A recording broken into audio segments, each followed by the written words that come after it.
Ihatid ng Unang Hirit at Julie's Bake Shop. Sa Unang Hirit, misyong totoo ang Unang Hirit, ang saya-saya. Sa Unang Hirit, Unang Hirit, Unang Hirit, magmulat ka! Alright, we're back po mga kapuso dito sa Subic ni Arn para sa ating fun but educational trip pa rin.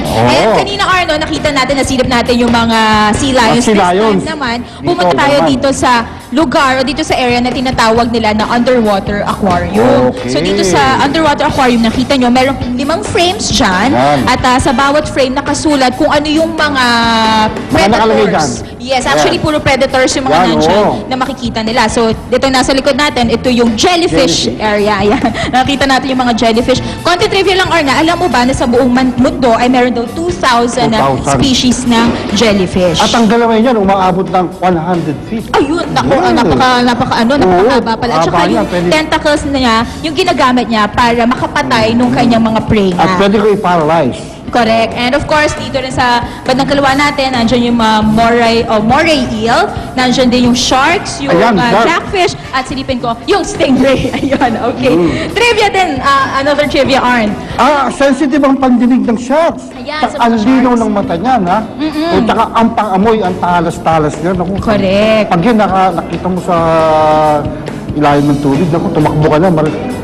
Correct. So, kapag mabilis yan lumangoy. Ang bilis. Oo, actually, isa pang trivia, Arn. Sabi nila, ang sharks daw, usually, kapag mag-a-attack yan, sa unang attack niya, hindi ka niya kakagatin eh. Babanggain ka muna niyan. Tatantahin ka muna kung kaya ka. Kung kaya ka, or kung ikaw ba ay tao, or makabato ka, ganyan. Pero, kapag nabangga ka niya ng first time, at natansya niya, pwede ka niyang kainin, ay, matakot ka na, tumakbo ka na. Pwede ka Naku, yun na, may tubig. Okay, may 350 species ng sharks, Arn. Pero dito sa area na to, 2 species yung nandito. Yung isa nga dyan, yung black tip shark. Okay, tulad na nakita natin. Ayan, actually maliliit pa yung parang baby sharks pa lang, black tip sharks pa lang yun nandito. Pero kaya daw niya lumaki up to basta bigger than that size. Kasi medyo baby pa yan. So ilan lamang yan sa mga makikita dito. Meron din sila mga bamboo shark. Ayan, hanapin natin kung nasa yung bamboo shark. Actually, kasi itong aquarium na to, although hati-hati siya sa iba't ibang frames, mga kapuso, actually sa loob, magkakadugtong yan. Magkakarugtong. So, pwede silang mag-swim, maglipat-lipat ng frame. Tulad, at nakikita natin sa loob ng aquarium, meron din tayong kasamang isang professional diver. Ayan, konting warning lang sa ating mga kapuso kapag tayo ay huwag gagayahin yung ginagawa ng ating ginagawang kasamang professional diver dahil like I said kanina, puro predators po yan, so hindi masyadong safe kapag hindi ka masyadong marunong. Correct. So, yun nga, bukod sa black tip shark, and of course, bamboo shark, meron din tayong jellyfish, meron din tayong rays, iba't ibang rays na nandyan, stingray, and mga eels na nandyan sa loob ng ating underwater aquarium. Now, bukod dito nga sa underwater aquarium, meron din silang, like I said kanina, meron din tayong sea lion show. Sa taas naman yun. Correct, nasabi nila, twice a day daw mapapanood kapag pumunta po tayo dito. Na mamaya, subukan natin. Subukan ulit natin silipin. Anyway, sa pagbabalik po natin dito po sa Subic. Balik mo tayo sa studio or magbabay po ang Unang Hirit. Sa Unang Hirit, ang saya-saya. Sa Unang Hirit, totoo ang Unang Hirit, ang saya-saya.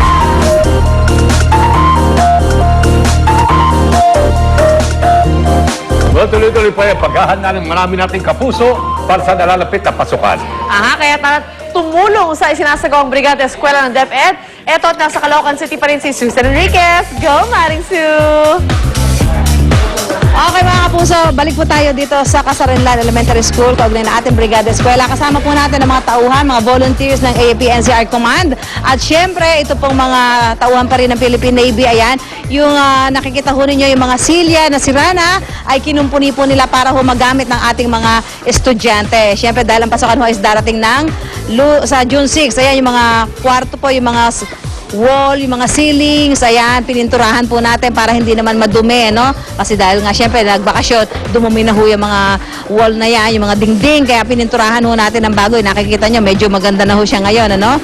Yung mga silya, ayan, yung mga sira-sira, ay pinagpapakuan ho at pinagdikit-dikit ng mga tauhan natin ng AFP-NCR Command. Dahil yung mga silya ho, syempre, pagka ho, mayan ay mga marurupok, ay hindi mauupuan ng ating mga estudyante. Kumbaga, ano ho yan, ha? Baka maka disgrasya pa po.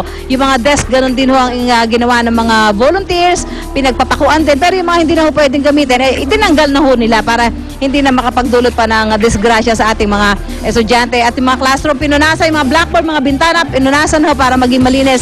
Ang drainage, tinanggal ho yung mga bara para naman hindi pa maugaran ng mga lamok. So ready na ho ang Kasarinlan Elementary School para sa school opening sa darating na June 6. Back to studio po tayo.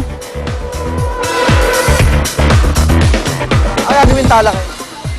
Dumating na po ang opisyal ng Department of Education sa Bago Bantay Elementary School, Quezon City para sa pagsimula ng Brigada Eskwela. May live report si Dano Tingkungko. Dano? Yes, Igan, dito naman tayo sa Bago Bantay Elementary School dito sa Quezon City at kanina nga lamang ay dumating na ang convoy na lulan ni Education Secretary Brother Armin Luistro kasama mga empleyado ng DepEd, kinatawan ng US Embassy, USAID, OSAID at mga pribadong kumpanya dito pa rin sa Bagong Bantay Elementary School sa Quezon City. Kanina lamang ay naghihintay sa labas ng paaralan si US Ambassador Harry Thomas, mga miyembro ng media, mga opisyales ng eskwelahan at ng Quezon City at mga volunteers ng iba't ibang mga pribadong kumpanya para sa pagdating ni Secretary Luistro. Kanina kasama tayo sa convoy at motorcade na galing pa sa central office ng DepEd sa Pasig City. Medyo nagtagal ang convoy dahil sumabay ito sa Monday morning rush hour. At sa mga oras na ito ay nakikita natin live na sinisimula na nga ang programa ng DepEd para sa kick-off ng Brigada Eskwela simula ngayong araw. Igan, tradisyon na tuwing Mayo o last week of May hanggang second to last week of May, ang Brigada Eskwela na naglalayong magsagawa ng maintenance sa mga eskwelahan bilang paghahanda sa pasukan sa susunod na buwan. Ayon sa mga nakausap natin sa DepEd kanina, ay plano nilang makumpleto o mag-achieve ng 100% na pagbibrigada eskwela o maintenance sa mga eskwelahan sa lahat ng eskwelahan dito bago magpasukan sa susunod na buwan. Igan? Maraming salamat, Dano Tingkungko. Pagbabalik po ang unang hirit. Unang hirit, ang saya-saya. Sa unang hirit, unang hirit. Salamat sa aming sponsors, Ultra Mega Supermarket. Unang hirit, unang ka.